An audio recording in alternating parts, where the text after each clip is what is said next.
10 minutes. We have 15 minutes for questions and answers. Not many audience around here, so we could even ask questions to ourselves. Alright, so I'm Ekawati, I will be your moderator. The first one will be Mr. David John Rawson, followed by Mr. Teguh Nurrahman. Third, Hasanul Rizka and Bayu Kristanto. Fourth, Titin Dia Sulistiarini, another work with Teguh Nurrahman. Yes. And lalu Dina Apristia, and the last one is Wahyu Senaji. Okay, the time is yours, Mr. David John Rawson. Thank you, Eka. The title of my presentation is the representation of Indonesian migrant workers in contemporary Indonesian literature. The global economy has created a global demand for labour, with millions of people migrating legally or illegally to take up jobs in other countries. For Indonesia, an estimated 6 million of its citizens live abroad, and each year more workers take up overseas jobs. In 2014, nearly 430,000 Indonesian migrant workers were sent abroad, but of course many returned as well to re-establish themselves in Indonesia.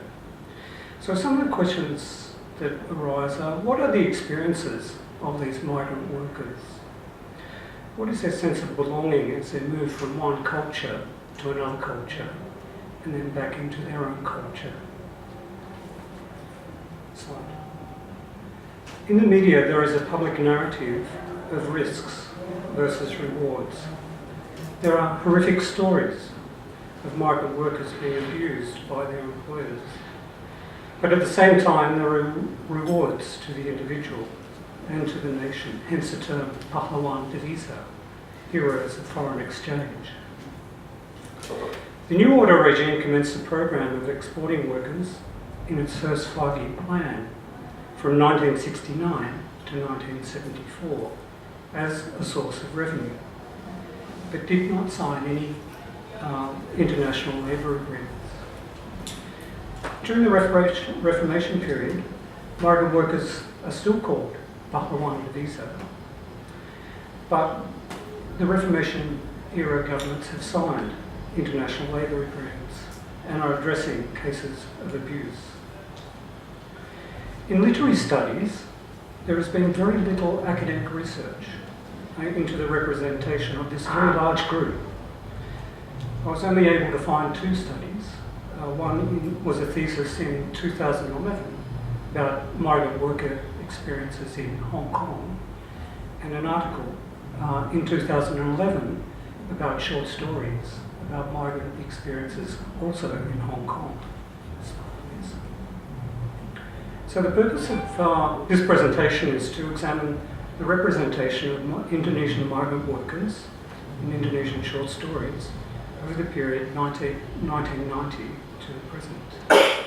In particular, to look at the migrant workers' narrative represented in the short story form, and the ideological oppositions and its impact on migrant workers, and have the representations changed over 2 political periods. The questions are addressed based on the theory of narratology. So the first 3 stories come from the 1990s. On the left is Tintin Returns from Saudi. And first, before I go into the stories, just to briefly say that I've chosen the stories because they're very diverse. About women, about men, about working class women, about middle class men and their experiences abroad, and also over a long period of time. So looking at the first one, Tintin Pulang dari Saudi, Tintin Returns from Saudi, it's about the problem of a female migrant who comes back to Indonesia after being in Saudi Arabia for 4 years. And Separuh Jalan, halfway, is about an Indonesian lecturer's experience, a middle-class man, working in Australia at a university, Sepotong Bulan Luka, a slice of the wounded moon, is about a male who works abroad initially as an illegal migrant and leaves behind his young wife. Then Rabia, published in 2005, is about a village woman who was a victim of people trafficking. And Saleha Jitenga Badai, Saleha, in the middle of a blizzard, is about a female migrant who starts as a legal migrant, then becomes an illegal migrant in Canada. And the last short story, Rambu Soro, Funeral Rights, written in 2015, is about Emmy, a village woman who faces execution in Saudi Arabia after killing her boss, who rapes her. But she's saved after money is raised by a female businesswoman from her village. Looking at the social positions of the women, so a number of these are about village women. They go from being a worker in a village to working class jobs overseas, often as domestic servants. But there are a number of changes to their positions. There are marriage breakdowns. They become criminals because they've protected themselves against rape, or protect themselves against forced prostitution. And when they come back home, their social position is ambivalent. There are difficulties in re-establishing themselves in their new communities. And they also become the main source of income, which is a change from before. For working class and middle class men, they have an equivalent social position overseas, but they have new freedoms and form new relations, which places them in an ambivalent position with their existing spouses at home. So to return to the first three stories, it's interesting to look at the artwork. So for Tintin Returns from Saudi, Tintin, you can see the main character with lots of luxurious hair, dreaming about a better future, dreaming of a small house, dreaming of a garden. And then in Separo Jalan, on the left, is the main character, Husli, middle class, wearing a suit, who has formed a new relationship with an Australian woman, and on the right is his wife, obviously concerned about what the future holds for her. And then on the right, on the left, is the Indonesian wife, her husband who is working overseas in the middle, who has also formed a new relationship. So in terms of representation, in narratology, there are aims, characters have aims, opponents and helpers. So for Indonesian village women, their aims are to improve the well-being of their family, to start businesses at home, pay off family debt. But they're opposed often by men who don't stay faithful. There's marriage breakdown. There are demands of family for new consumer goods. But this group can also be helped by other women. And for middle class men, there are professional rewards, new experiences in Separo Jalan, overseas, at an overseas university, where there are strains on family. And working class men gain new employment, but again, there are strains on family. Very briefly, talking about ideological oppositions, and I'll just highlight three.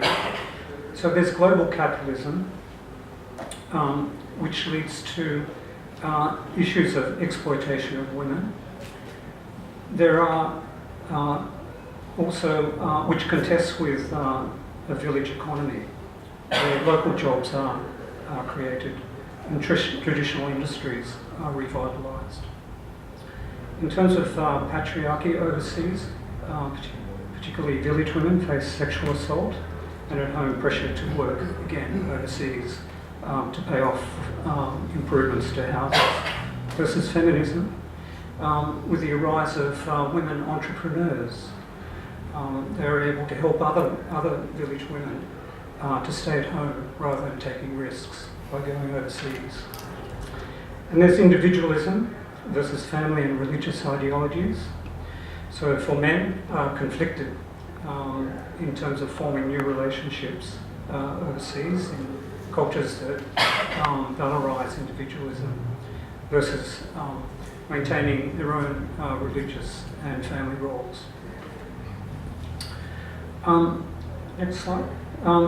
So there's two political periods. Because time doesn't permit, I'll just merely highlight the fact that in the New Order period, in the short stories, there is a developmental ideology that you find in terms of representation of large projects and centralised control, but this does not benefit the villages.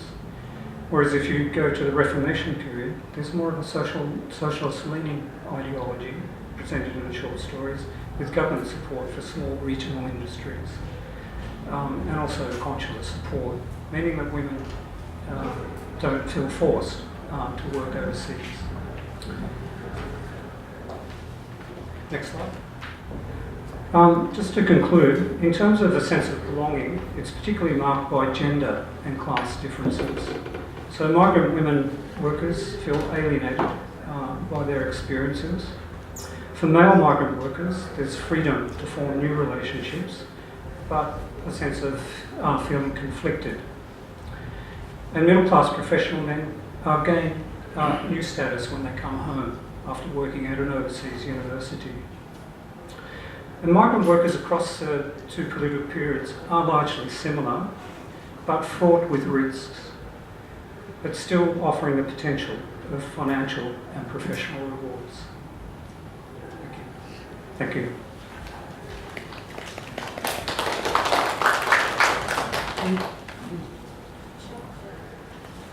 We shall continue with the second speaker, Bapak Teguh Nur Rahman, with Black male author doing Black feminism, intersectional feminist activism in Colson Whitehead's The Underground Railroad. Time is yours. Good morning, everyone. Thank you for your presence. So my name is Teguh. I'm from Universitas Erlangga. I'm another graduate student. So that's the title of my paper. So as it was also mentioned by Prof. Carla Jones, that globalization was supposed to be the flow, but in fact sometimes constitutes the anxiety for difference, anxiety toward difference. So, and apparently it also contributed to the inequality in America, especially the ones experienced by Black women. So we have one data there that says that the globalization in 2000 has enhanced the occupational racial segregation and white privilege in some states. Accordingly, it puts the Black women as the ones marginalized the most, as they are not only being Black but also being women. That puts them in this thing called double jeopardy. So they are trapped in this social location, whereas wherein they are becoming these intersectional individuals who had to encounter intersecting oppressions. So these issues are central to Black feminism as intersectional feminism. So we have this the influence of, or the role of Black feminism in the new society after under the influence of this globalization, as I mentioned before. So this is the neo-slave narrative book that I chose as my research object. So how it differs from the slave narratives back in 20th century.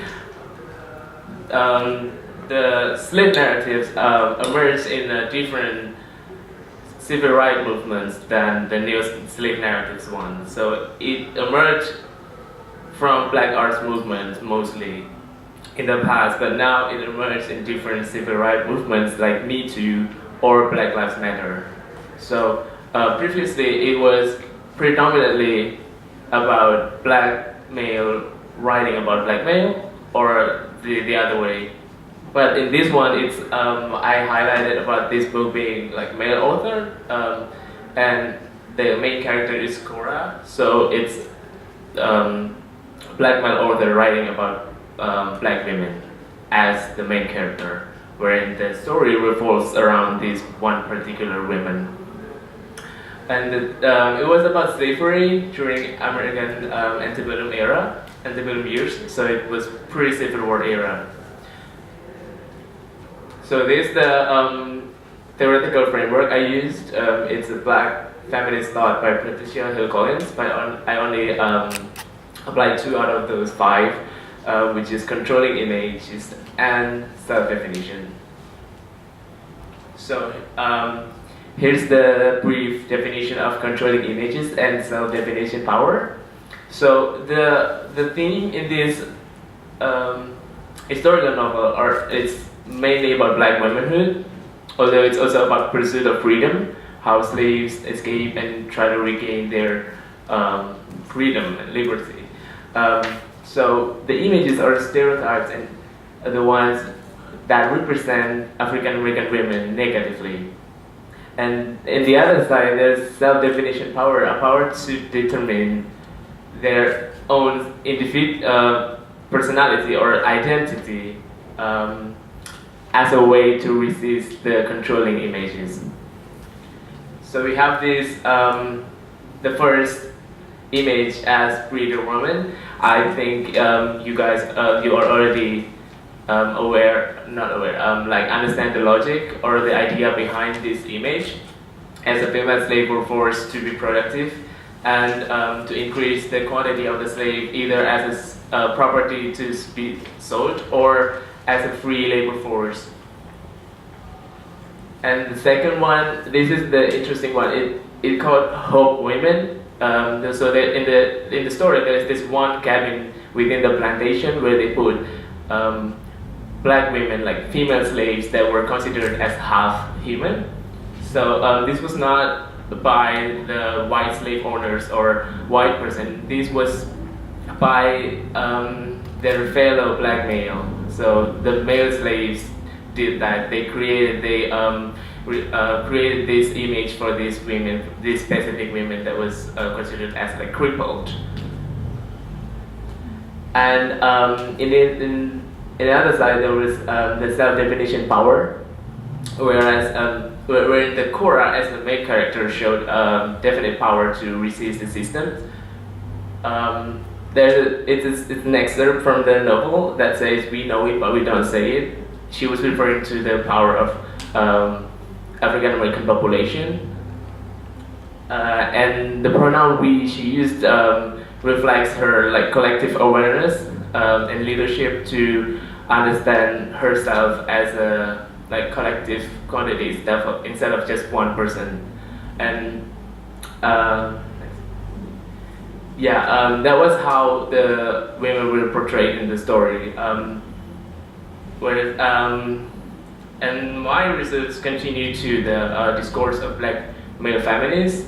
Whereas in the discourse of black male feminists, the discussion, the debate has been revolving around their positionality, like where they should position themselves, because clearly they couldn't just get outside and say that I'm a feminist, I'm gonna solve this with problems of black women. And that's not how it works. So one of those black feminist scholars stated that as black feminism is an intersectional feminism, it should be inclusive to any voices, any perceptions or points of view, including black male.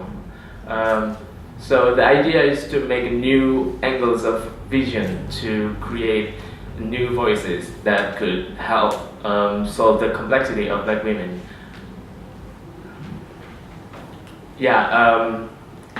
My research concludes this book as an alternative vision where black male authors writing about black women as the main character, and it portrays an alternative history through the eye of female slaves.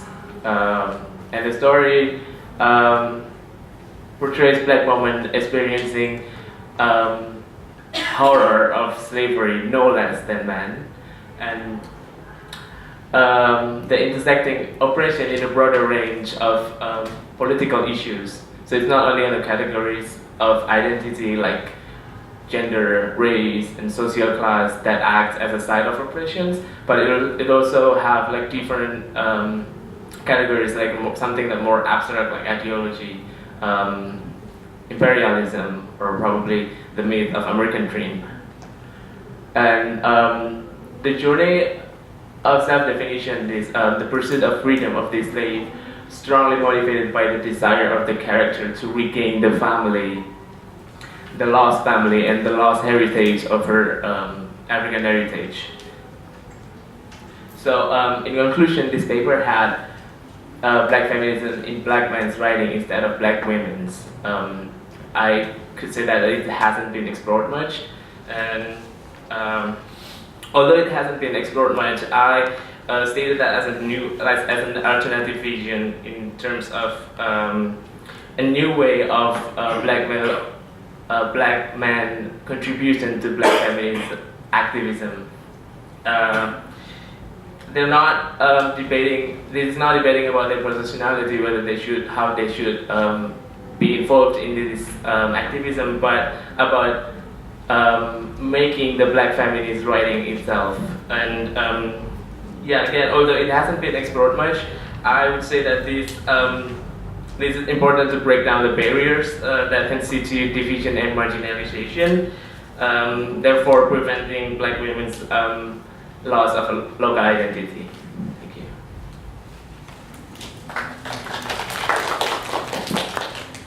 Thank you. Over to Bapak Hasanul Rizka and Bayu Riskanto with Wounds and Words, the Traumatic Memory in Omar El-Akkad's dystopian novel. Time is yours.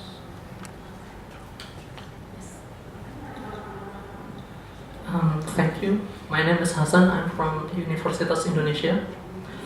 My paper is about a novel, a dystopian novel. So the earlier presentation talks about alternative history, and mine is about alternative future of America. American War, the novel, is a dystopian novel of contemporary American context, especially post-traumatic event of 9/11. The inspiration of the author in writing this novel is about how traumatic events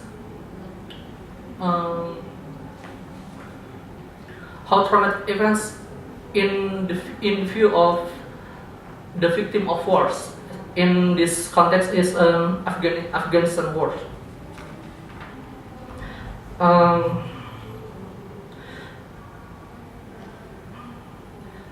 First, I want to tell that the author, Omar El-Akkad, is a journalist, war journalist in the Globe and Mail mass media. So one day, in his journalistic career, he read about Afghanistan war. But one day, he watched a talk show on television. This is where he came for inspiration to his writing.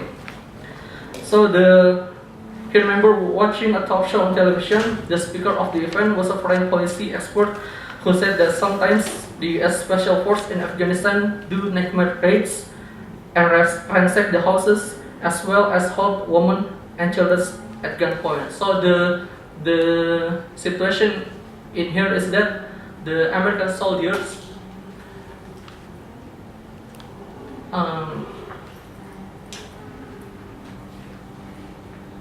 raids the civil in Afghanistan in the next zone. The expert who commented said that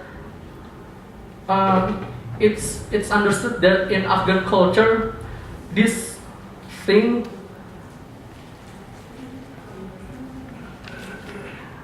concept very offensive. The writer Akar was shocked when he heard the expert's statement.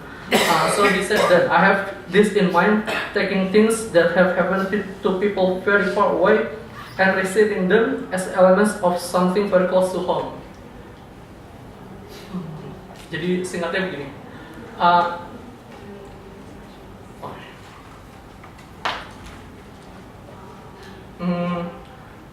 So the novel American War is about the near future of America in the late 21st century, in which America is a war-torn country.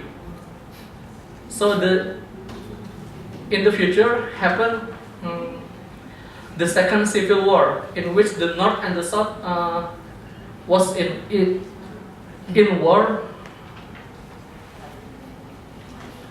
The main character of the novel is Sarat. Sarat changed from ordinary citizens of America into a refugee girl in a refugee camp in the border of the North and the South. And after the refugee camp is attacked by the North military, Sarat became a militia girl to South. And after that, Sarat in the story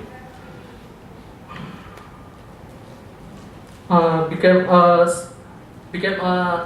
important militia that can kill the unimportant North general. So she became a important person in South context. Okay. In this paper, I use Scholar's theory of postmodern text of. In this paper, I use Scholar's theory of postmodern trauma text. My research question is that how is the traumatic narrative construct in the novel? And my hypothesis is that the main character plays a significant role in shaping the trauma narratives of the heroine, which is Sarat, as a war victim, not a genocide perpetrator, and therefore makes the narrative of her traumatic memory political. Next slide. The theoretical framework I use from Scholar, she defines trauma as a profoundly distressful, painful, or shocking experience that affects the individual so deeply as to cause a disruption in or based within the structure of the mind. So the Scholar focus on individual trauma rather than collective trauma. This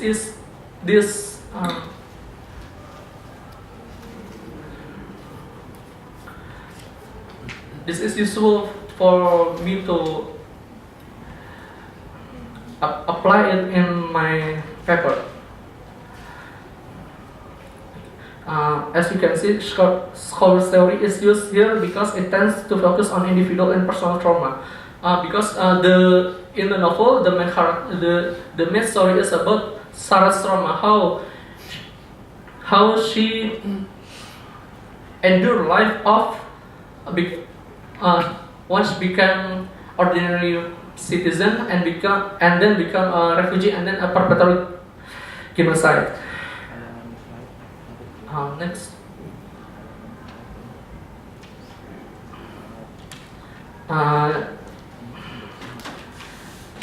Here's the main character, Sarah Benjamin. So the story is narrated by Benjamin. Benjamin is Sarah's cousin, who in the future writes Sarah's story based on her diaries. The context of the story is the war, as I mentioned earlier. The war is caused by the Southern resistance to a bill called the Sustainable Future Act. The bill prohibiting the use of fossil fuels. because this story is not by Benjamin, the to be cousin of Sarah, so the story plot as a flashback. Next, the yellow one in this quote is that from Benjamin's point of view. So when Benjamin was 6 years old, he met for the first time her aunt, Sarah. As you could see there, Benjamin explained the appearance of Sarah as old, even older than his father. Thank you. One more minute. So you can put the conclusion slide.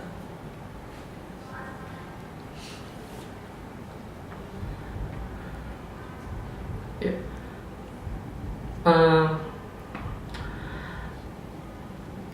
So in this novel, Benjamin construct the story of Sarah. First, she was an ordinary citizen, and then a refugee, and then a genocide perpetrator. So she spread the deadly virus in the capital of North, and the virus killed 10 more times than the war's victims. So I conclude that the American war contains the quest for stability out of disruptive experience, because here Benjamin constructs Sarah's narrative as Sarah is a victims of war, not a genocide perpetrators. So with this writing, Benjamin seems to choose that there is a future beyond polarization, north and south.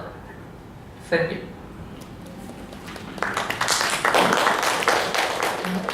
Thank you, Pak Hasan.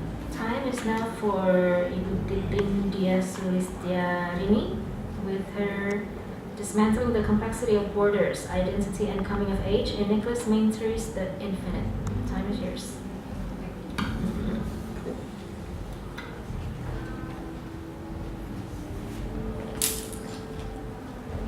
Okay, good morning to all. Morning. I think you can hear my voice, right? Yeah. Okay, I would like to stand up to give my presentation, Dismantling the Complexity of Border, Identity and Coming of Age in Nicholas Mainter's The Infinite. So this is one of the border literature. We talk about border literature in America, and I work this with my young colleague, Tegun Rahman, who also work on this paper. Okay, please next.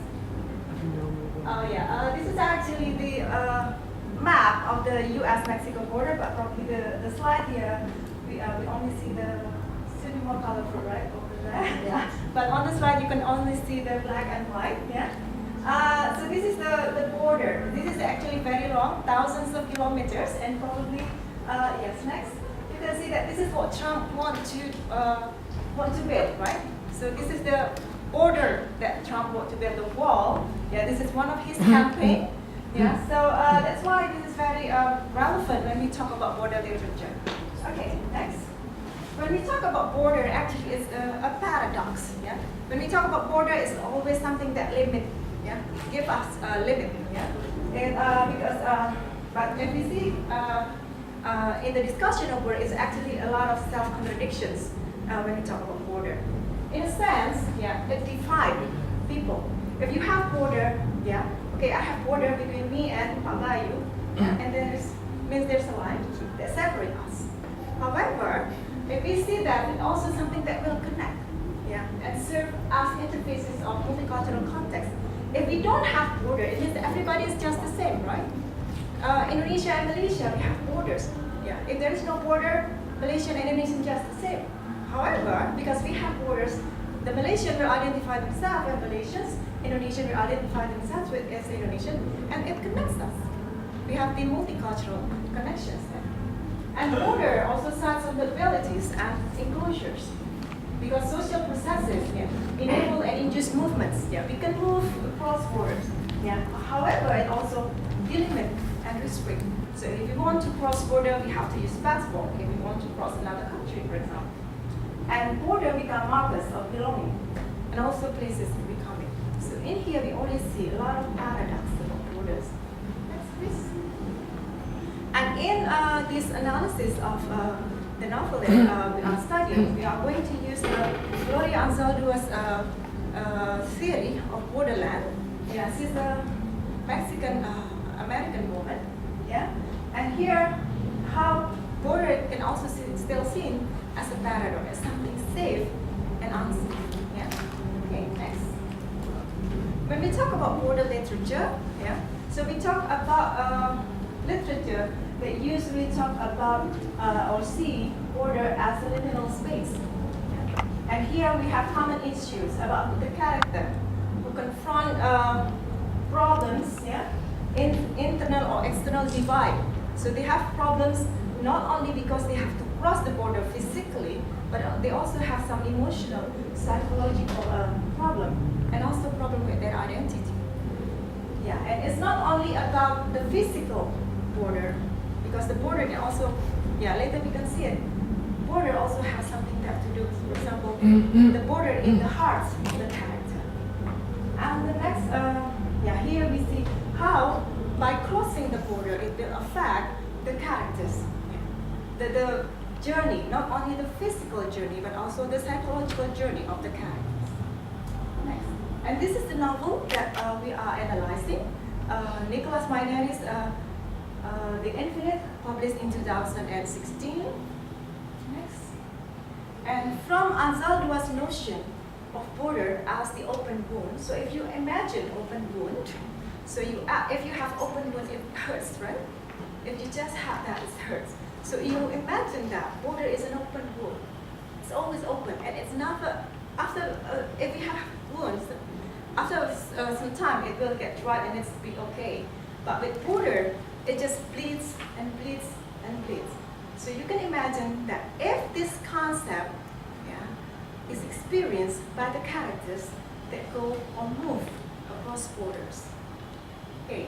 In this, we see that one of the characters, the main female character, so this actually the main character are still very young, so that's why we also talk about coming of age.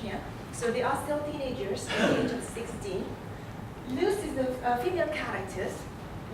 So border crossing in the characters are triggered by the loss, different kinds of losses. For Luz, it is because of the loss of the mother. So when her mother died, she has to cross the border to America to meet or to reunite with his father, who already left Mexico because of the loss of economic livelihood. So they are very poor in Mexico. So that's why the father has to move to America. And when the mother died, there is no other choice for Luz to follow her father and meet her father in America. And when Luz got pregnant, so it is a premarital relationship, and she got pregnant, there is no other choice for Luz because her father wants to send her back to Mexico to be raised by the grandma, because it will be very difficult if she lives in America and raise the grandchildren of the father. So by losing her innocence, because of her being pregnant, Luz have moved back to back to Mexico, and she also has to lose the love of her life, Jonah, the father of her child. Next. And here we can also see how border become a metaphor, as division and connection. Here we can see, I also mentioned earlier, that the border between their hearts has turned his to stone. His here is her father. So we're talking about her father. How the border between her father and Luz has made her father's heart really become a stone, because there's no way that she can touch her father's heart. And all these years, he had trouble recalling Esperanza's face. So Esperanza is Luz's mother, and now Luz already gone. So this is the metaphor about the border. And they have to reconnect, yeah? The true self here, when we talk about Luz, yeah, when she watched in the mirror, she was finding herself as a warrior, because by crossing the border, become a very brave woman. Next. And this is the notion of coming of age when we talk about young people, yeah. Teenagers usually, they are in the process of that. And please next. And here, yeah, if we look at the concept of border woman, because Anzaldúa herself is a border woman, and she found the identity of a border woman as what she called as the mestiza consciousness. Okay? And here, how Luz found her new mestiza consciousness. So she neither, in the end, she neither accepts Mexico. When she has to choose, she neither accepts Mexico or America as her country. She doesn't want to be identified. I don't have to choose. I don't have to be Mexican. I don't have to be American to have my identities. That's what her choice. Because she is too tired here. In America, she's not accepted, but when she goes back to Mexico, she doesn't feel belong to her Mexican identity. So for her new mestiza consciousness told her that, no, I'm not Mexico, I'm not America, and this is me. This is the new me. Yeah? Okay? So here, she reclaimed her sense of belonging because of her being rejected, yeah, from belonging to a place. Yeah? She doesn't feel that she belongs there. Next. And so, from this, we can conclude that identity and border as open book manifested in the laws that the characters have to experience before they have to go on their journey to cross the border. Yeah. And when we talk about the identity, we see how embracing the new identity, yeah, doesn't mean that you have to choose one of the identity between the two, but you can make your own. And when we see that Luz is only 16 years old, so she has the experience of the physical journey. But the physical journey is not just a physical journey, but it's also psychological. Yeah, because by then she gained her maturity. She becomes mature, and she's gone through the coming of age experience because of that. So crossing the border means more to Luz. This is where she lost her identity. However, she also regained her new one. So thank you very much.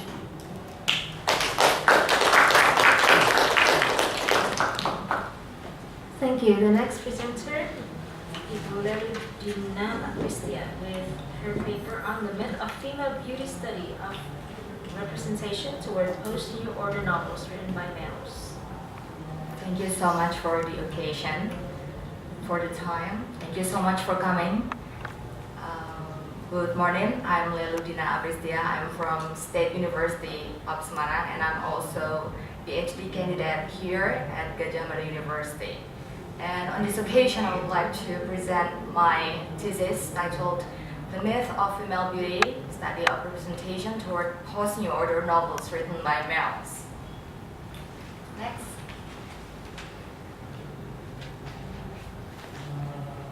All right. Among topics in post-New Order era, beauty becomes the theme of male writers, and it can be seen on their works, and it becomes my concern too. As you can see from my PowerPoint there, beautiful means attractive face. Attractive itself means form, figure, etc. that looks good and harmonious.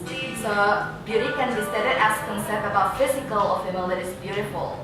Females have known the concepts since early age, and the concept of beauty becomes the standard of beauty. That is the reference of females to interpret themselves. Next. Alright then. although there is standard of beauty, but then the standard of beauty is not absolute. There is no singular standard of beauty. So standard of beauty can be contested in post-New Order era. As the hall said that all meanings are produced within history and culture. This opens representation to the constant play or slippage of meaning to the constant productions of new meanings. So contestations of standard of female beauty is unavoidable, especially in post-New Order era after Suharto released his position as President of the Republic of Indonesia on May the 21st, 1998. Society is free from repression that has occurred for 32 years. Society achieves freedom to express themselves, and it constructs the freedom of novelists in narrating various concepts of female beauty. And then next, the background of my study in a simple sentence, males representing females without experiencing to be real females in post-New Order era, known as democracy era in Indonesia, become a background, and it arises research questions. How is female beauty represented in Remi Silado in Cabaukan Hanya Sebuah Dosa and by Arswendo Atmawilogo in Blakanis, and why do Remi Silado and Arswendo Atmawilogo produce such representation? Next. Alright, as stated by Hall, we all write and speak from a particular place and time, from a history and a culture which is specific. So writers always work in context. It means that the change of space and time influence writers when they produce literary work. And post-New Order era, especially post-New Order era discursive formation involves state and religion constructing females to come into various development sectors with economic and political reason. Hence, females can be breadwinners as well as males. Next. For females appears more often in public areas. State negotiates with religion to control sexuality of female for the sake of morality. It is justified in Undang-Undang Pornografi or Pornography Law set on October 30, 2008. And in the middle of the discursive formation that strikes for female emancipation, Silado produced a representation that contains female physical qualities through Tinun character as seen below. And the quotation that I typed in red ink or in red colors represent the physical beauty. You are young, no? Young means the physical beauty that can be attractively sexual, or that can be sexually attracted to men. And there must be a lot of men having crush on you. And next. Alright then, because of the time limit, then I'm gonna skip. Well, next, besides being narrated young, Tinung is narrated by Silado as follows. And you can see that I typed in red color. That must be because Tinung is still young and has beautiful body, slim, nice, fit chest and hips. Okay, again, it represents physical beauty, a side of being young. Then physical beauty must be in slim way. Okay, next. Alright, however, although Tinung is represented to be slim and young, and she can attract sexually to men, but then Tinung is also represented to be, struggle for the freedom. She's not submissive as the one in New Order era. As you can see in the red color, soon she'll surely run headlong, look for safety. She runs away from home, but it is just about her instinct to be free.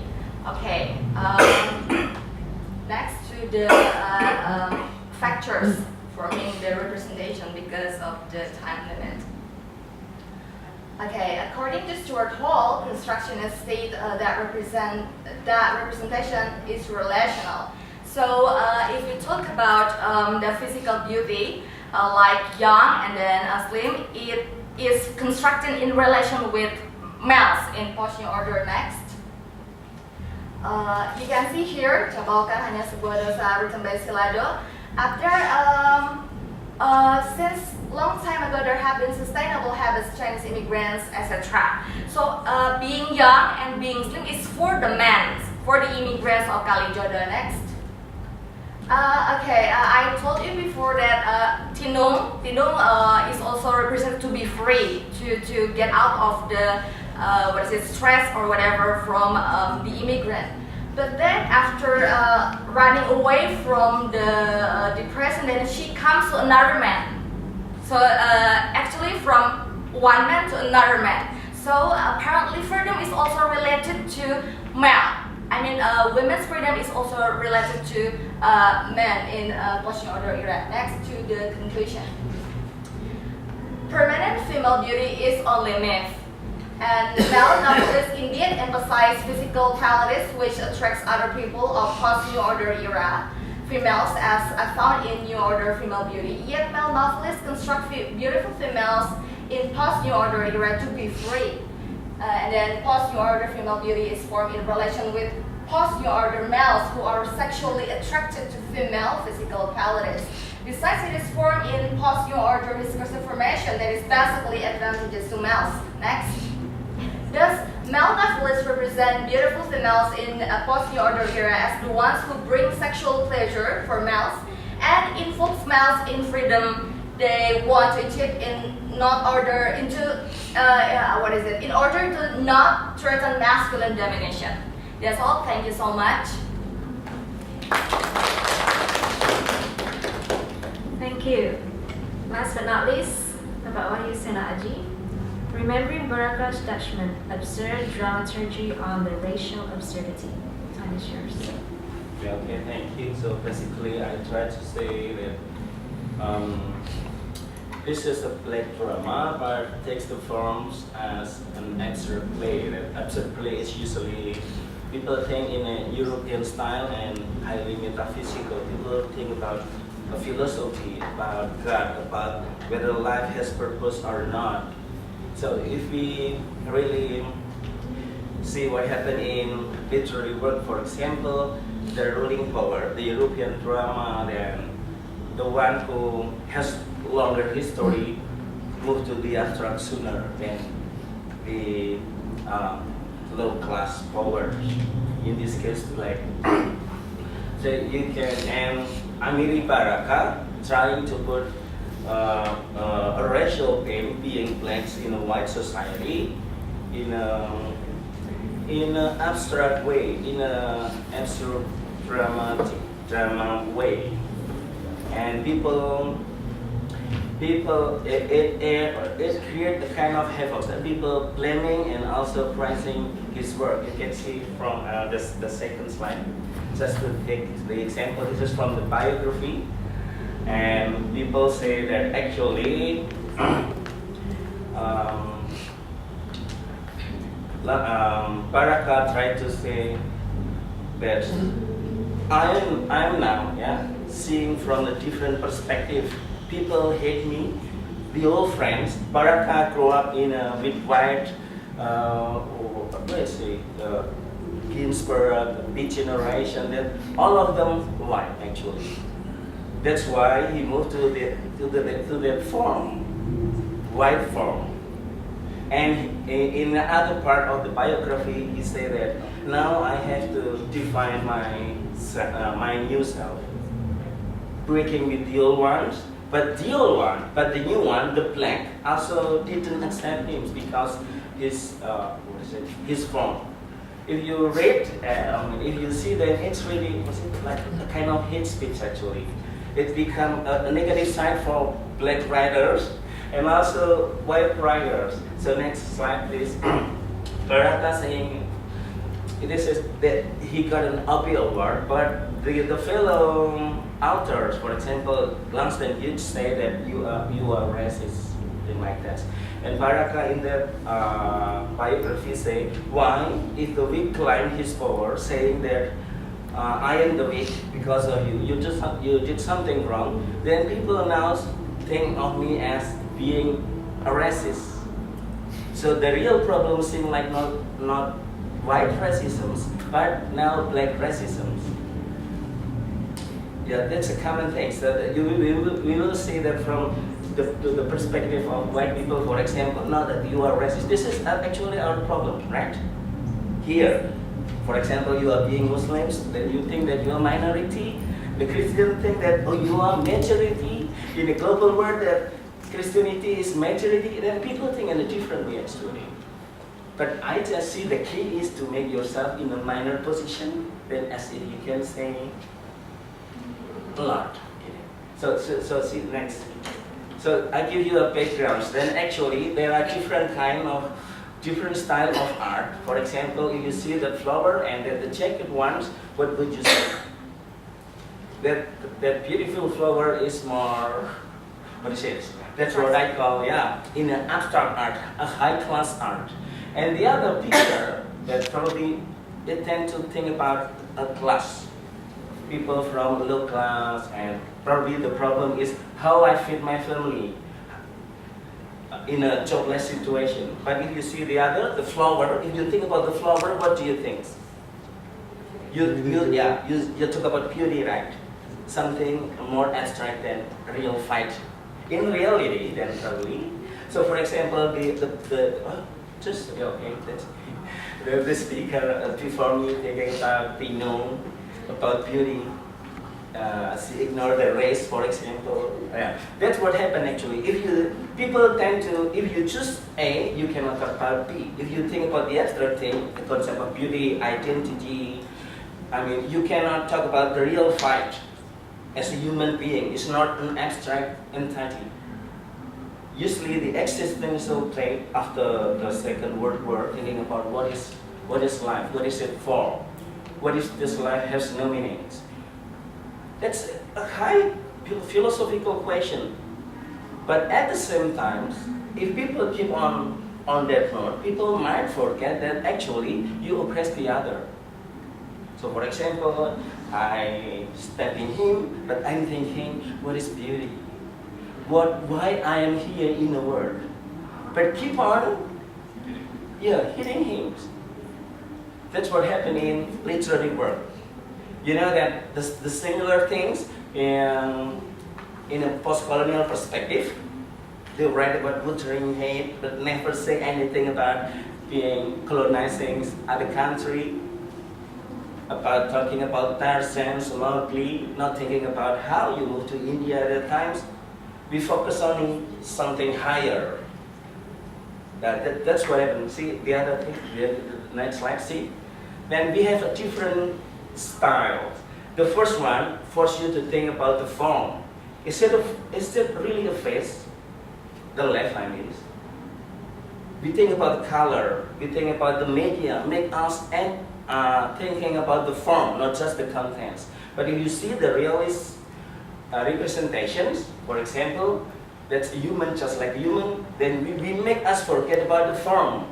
We just jump into the content. What is on her mind. Next. And also, in the drama, we'll see that the example is Wedding for Godot, and on the right is a Willy Loman, the terror salesman. It's different things. If you see Wedding for Godot, for example, there is no name of the place.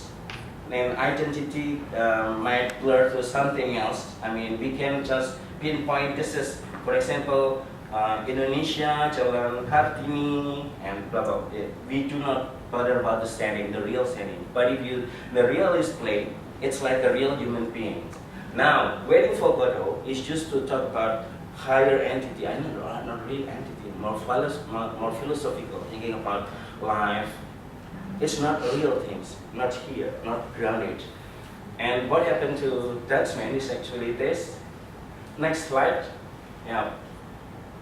That's about black racism, but in a symbolic way. The setting is not geographically stated, but it's in a subway, and it is related. The form is really an abstract form, abstract dramaturgy, no real problems. It's just a kind of picture. Then if you watch the movie, you can watch the movie on YouTube, then you will see that a growing getting intensive. This is not the kind of plot development, but a kind of picture between black and white fight, and the black die, just that. The development is actually on the in the feelings, that it's more intensive. See, I don't have to say anything, but it's like that. So the last picture, please. I try to say that.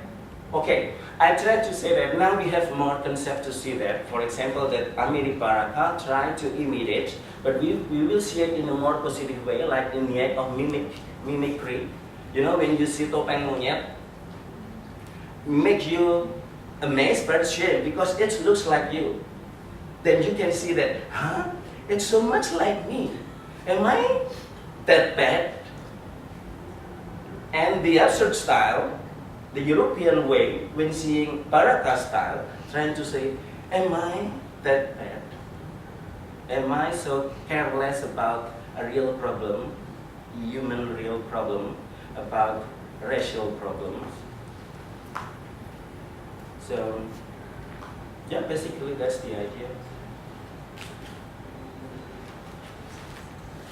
Yes. Yeah. Thank you.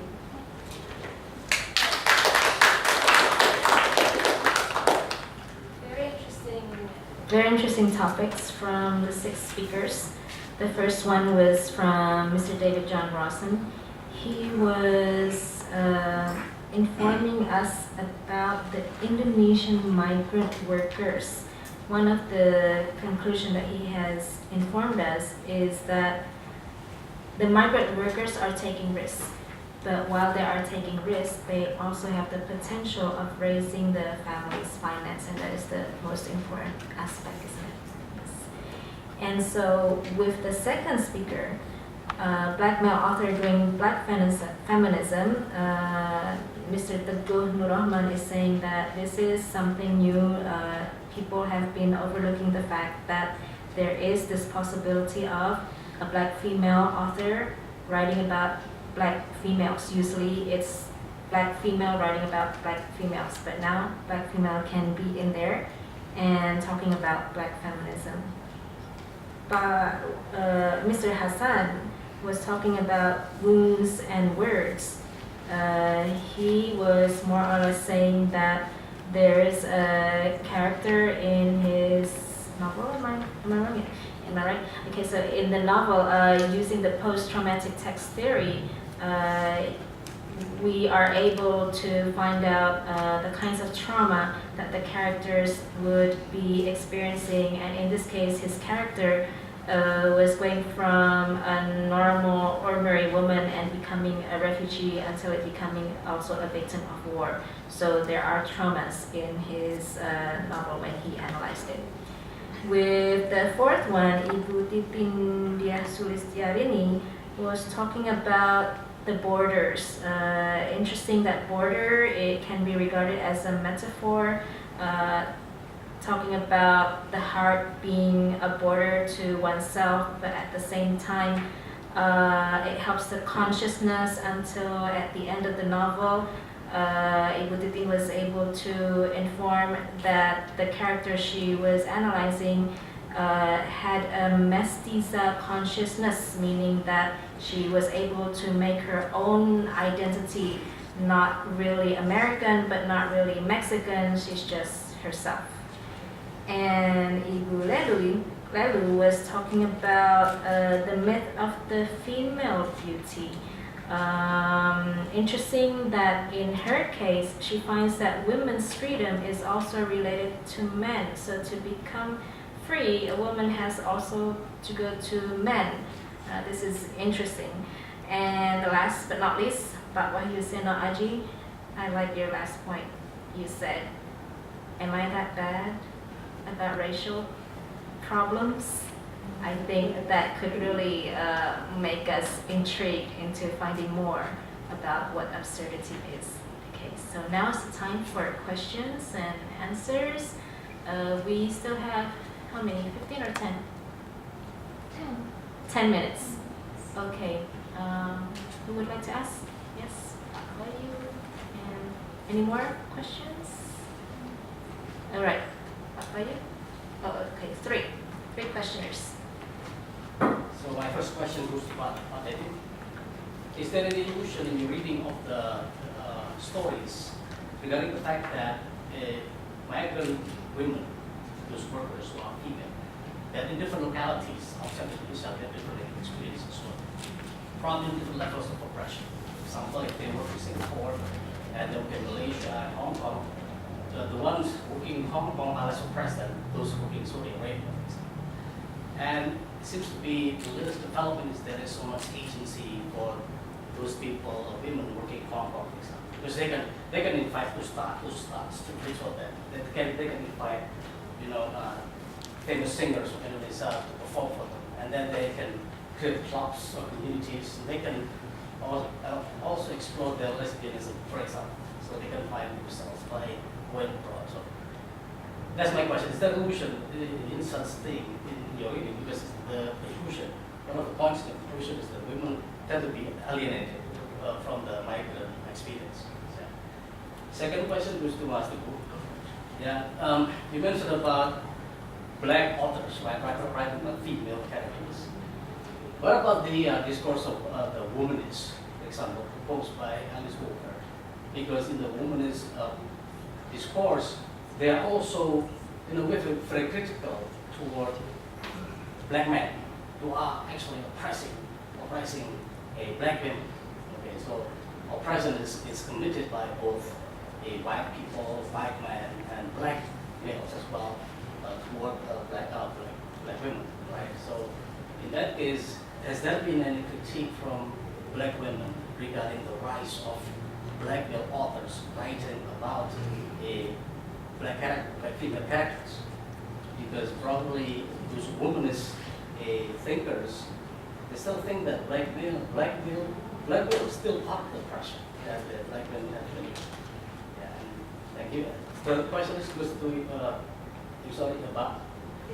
Yeah, the problem with Gloria Ansaldúa is that when she thinks about the confluence or conflation between the indigenous and the Spaniards elements in the blood of the mestiza as part of the mestiza consciousness, that she has to kind of erase those two elements, so the indigenous and the Spaniards, and then coming up with a new kind of entity or new form of identity.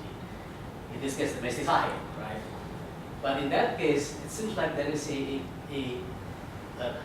tendency toward non-identity, right? I mean, it's about creating new identity, but at the same time, what is your identity? You have to eliminate the indigenous part of yourself as well as the Spanish part of yourself. What is your identity? Your mestizaje. Yeah. But what happens with mestizaje in the Erismo, for example, in the Henista movement, is that when this mestizaje and this mestizo tends to become so close to the white. Okay, it's kind of the white side of the population, like in Ecuador and Bolivia and Peru. So they tend to leave behind the indigenous element and then embrace the white, the Spanish element. So in that case, it's not so much of a non-identity, it's not shedding both elements, but probably tending to choose one over the other. So in that case, in your character, is there about when embracing a new identity that is not Mexico, not US, is there a tendency to choose the most beautiful, which is the US one? Especially if he or she lives in the US, like permanently. Okay, next question. My name is Nurina, and I have a question to Mr. Nuru.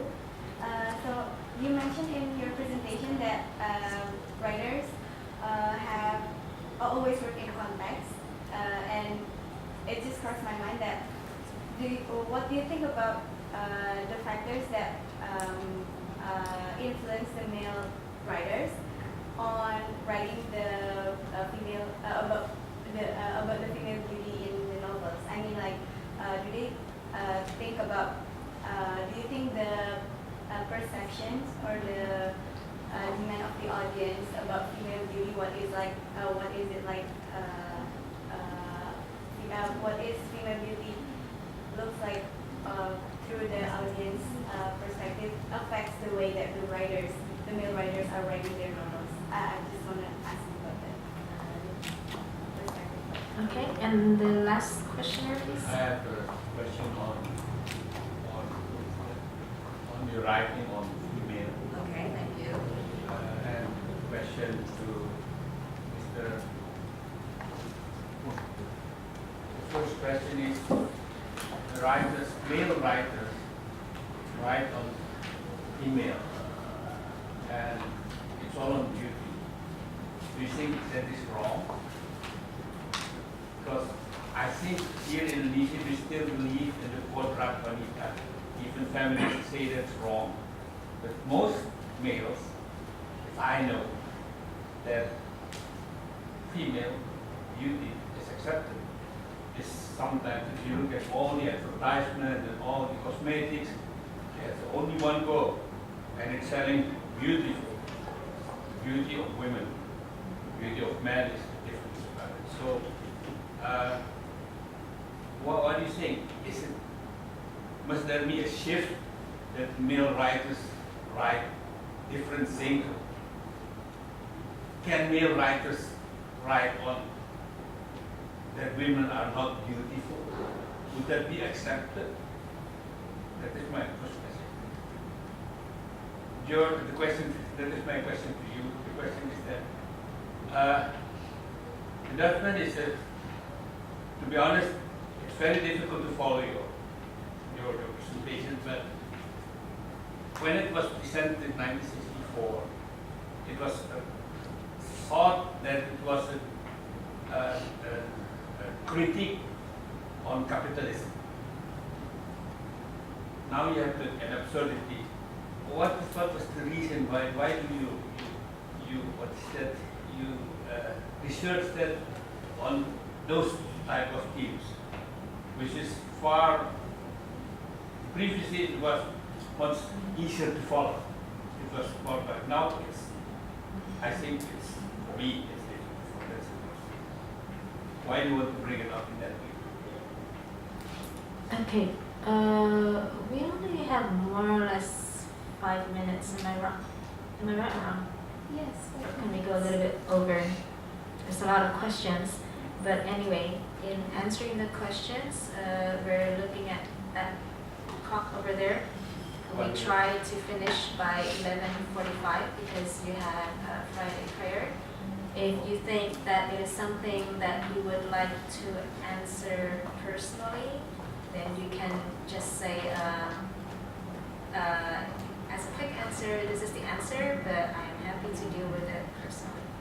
So time is yours for those who would like to answer. Thank you for your question. It's a very good question. Place does feature in terms of the experiences, the risks of female workers working abroad. So you mentioned Hong Kong. I deliberately didn't choose any short stories from Hong Kong because it's been well covered in the literature. But there are new freedoms to workers in different places, different cultures. I gave the example of a man working in Australia who found new freedoms. So it is a theme that does appear in short stories. But I've highlighted the risks which seem to be predominant in the selection of short stories. So the risks are very much from threats from men, from patriarchy. The threats can be in the West, particularly if the work is illegal. There's still a threat of rape and not being able to report that rape to the police. In other countries where female workers may be legal, such as a story about workers going to Malaysia, they can be trapped in people smuggling, or going to Saudi Arabia, also finding themselves the victims of patriarchy with rape. But I haven't generalised about one place being the factor in terms of a particular risk. But you introduce a very interesting question that can be explored further in short stories. Thank you.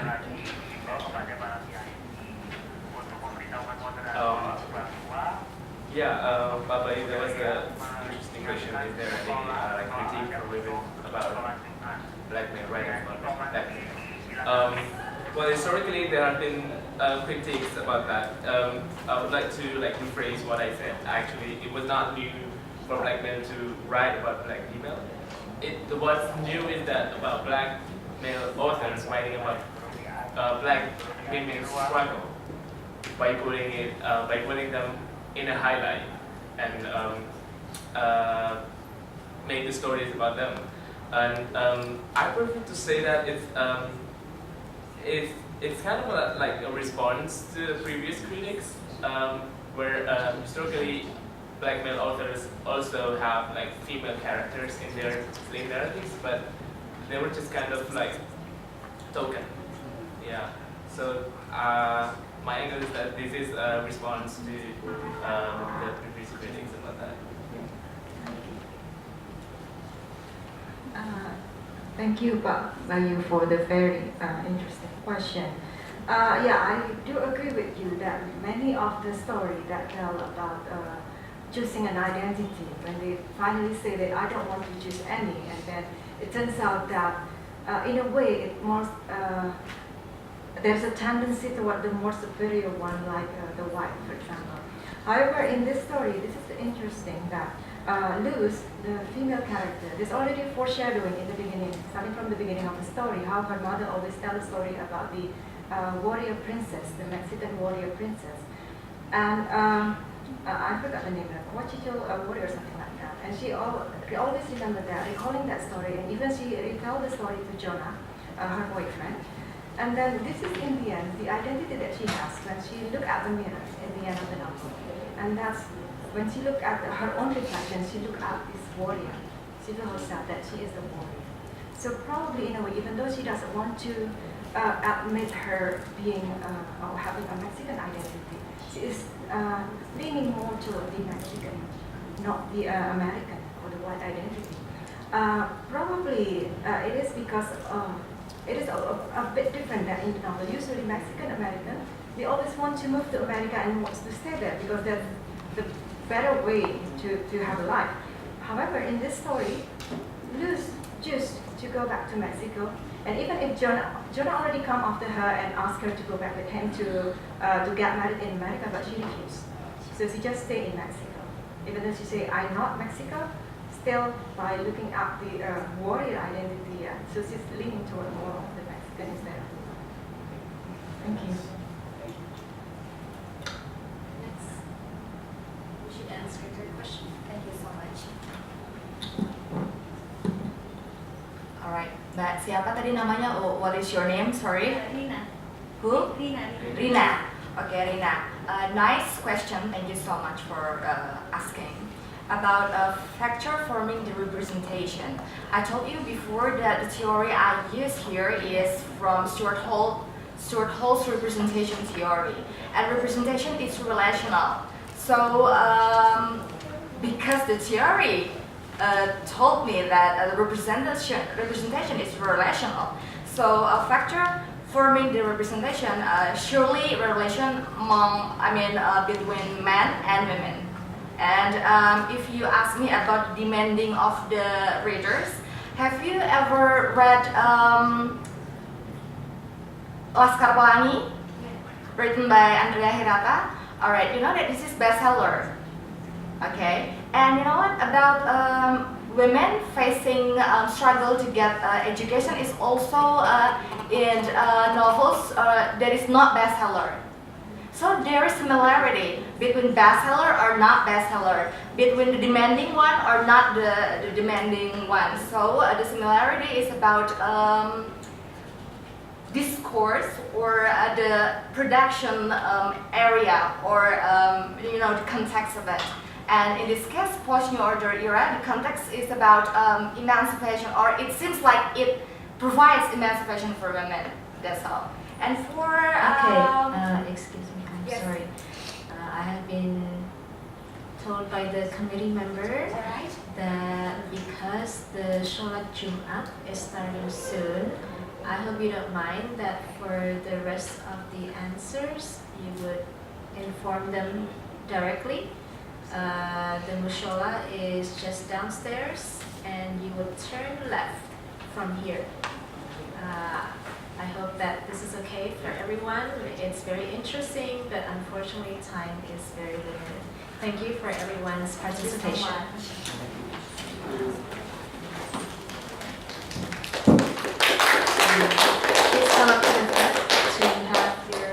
certificates.